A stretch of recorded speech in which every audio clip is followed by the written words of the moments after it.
is for role-playing uses only.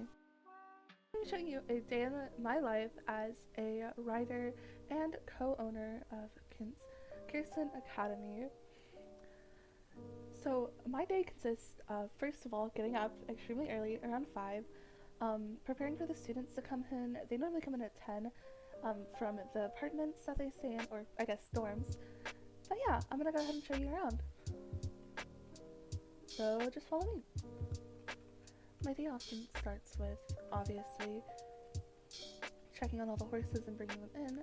I already did this about an hour before because I like to wake up a lot earlier than normal. So my first horse that I always like to check on is my 14-year-old Marwari purebred. I got him about 4 or 5 years ago. I've had him for a while, but mostly these 5 years of him have been really nice. And since he's only 14, he can still be put into a lot of practices, since Marwaris end up living to about 20, 25, if you take care of them right. Because we are an elite academy, we tend to have a lot more money than basic academies, which is a bit sad, but also we try to help out academies that aren't able to give out the correct food, such as New Hillcrest, which has been struggling a lot recently. I've been giving them rescue horses, as a lot of their horses have sadly had been given up to rescue programs, and I've been helping them as a vet personally, and I've just been working with them a lot recently. As you know, I'm a co-owner, so I spend a lot of time here with other people. I'm a co-owner because my best friend Leah also owns the stables.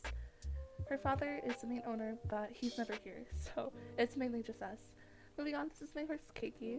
She is a beautiful, beautiful curly and North Swedish horse cross. She's been here about 6 years. She's almost 10, so we got her when she was 4.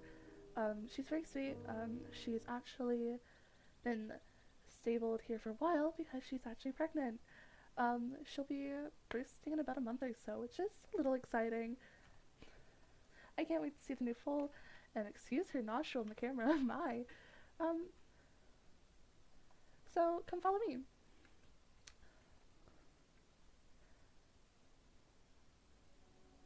As I said, I have a few horses here, so I didn't talk about this one. Her name's Pepper. She's actually my main competition horse.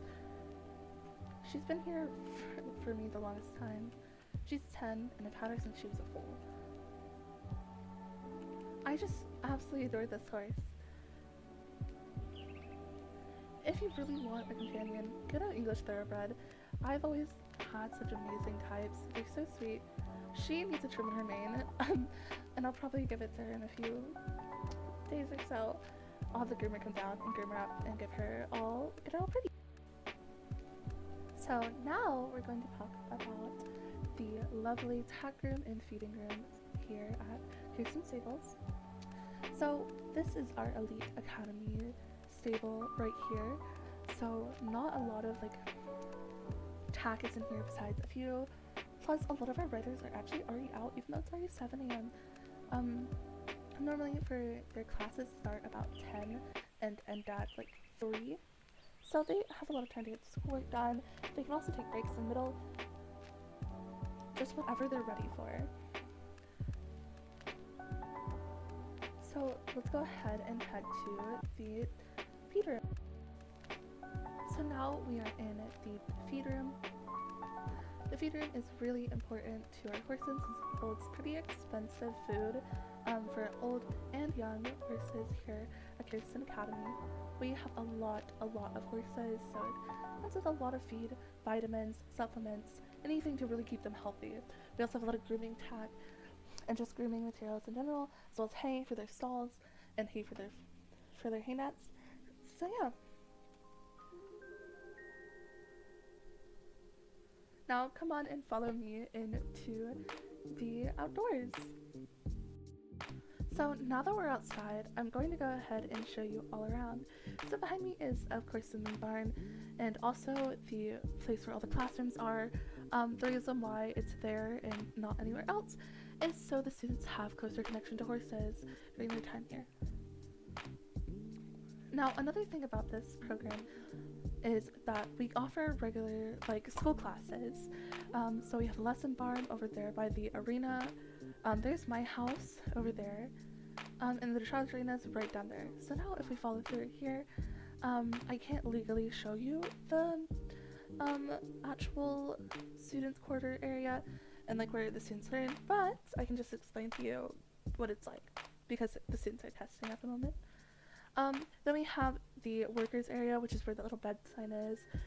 That is where all our most of our workers stay for the night because some of them actually live in Yerleheim, which I'll talk about in a moment. So this is Yerleheim, a very large city.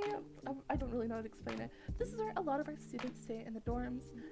It's pretty bustling. A lot of people live here.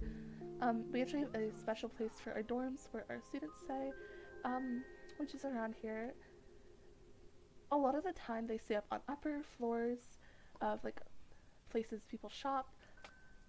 It really just depends on like what year you're in, because most first years tend to stay on the front side, near Jorvik Stables, which is a part of our program at Keirstin Academy. That's just what we're called because of legal reasons. But our actual name is Keirstin Academy. It's just here in Jorvik, it's one of our biggest academies, so they just call it Jorvik Stables Academy. But if we follow up there, you can probably see the little red window, and that's where some of our students stay. There's just a lot of places where students stay. Our last years, our 18-year-olds tend to stay up there. They're kind of just scattered all around. That's the main apartment building for younger kids that are old enough technically to be alone. But yeah, let's go ahead and head back to the stables. Thank you all so much for joining me on the Keirstin Academy tour. It's really exciting to know that there's more people wanting to explore our elite academy. I'm going to be actually eventing very soon. I'm going to have a eventing video uploaded very, very soon, actually, and I cannot wait for you guys all to see it. I hope you all had a very good time watching this, and I'll see you guys next time.